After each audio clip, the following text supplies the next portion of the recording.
oh bagaimana pendapat Koko tentang karma. Dulu saya pernah dengar di Islam nggak ada karma. Karma itu yang banyak orang paham itu adalah tentang sistem Tabur tuai.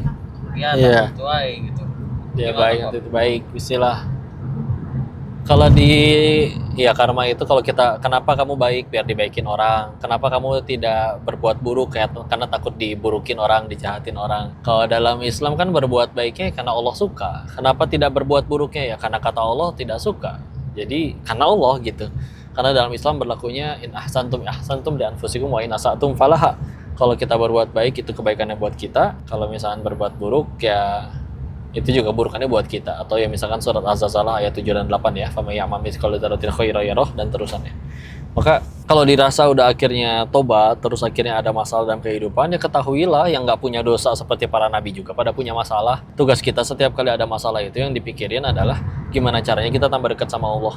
Kalau kita pengen menganggap itu adalah dosa, ya, kalau kita pengen menganggap masalah itu diundang oleh dosa kita yang lama, silakan. Yang penting bikin kita tambah banyak sujudnya, bikin kita tambah dekat sama Allahnya. Karena kalau misalkan kita mikirnya itu adalah gara-gara karma dosa saya yang dulu, dan itu membuat kita tambah banyak sujudnya, ya gitu, kebaikan tetap. Karena kan kebaikan itu adalah apapun yang bikin kita tambah dekat sama Allah, ya. Daripada ya misalkan terus akhirnya, ya Allah ini dosa kayak gara-gara diundang sama ulah saya dulu nih, tapi terus kita juga nggak tambah baik, malah cuma meratapi doang. Enggak, kita jelas-jelas nyolong, tangan kita akhirnya dibuntungin. Terus gimana? Masih kayak gimana? Ini kan berarti gara-gara saya nyolong nih. Ini karmanya saya nyolong. Terus gimana? Yang paling baik dari itu semua adalah yang semenjak dipotong atau semenjak dapat kejadian itu, ya tambah dekat sama Allah. Jadi kita sibuknya apapun yang terjadi dijadiin jalan tambah dekat sama Allah aja. Mau itu ternyata karma kita yang dulu kek, mau itu gara-gara diundang dosa kita yang dulu kek. Toh Allah ngizinin kepahitan itu nyampe ke kita juga kan. Tujuannya satu, bikin kita akhirnya kembali ke Allah.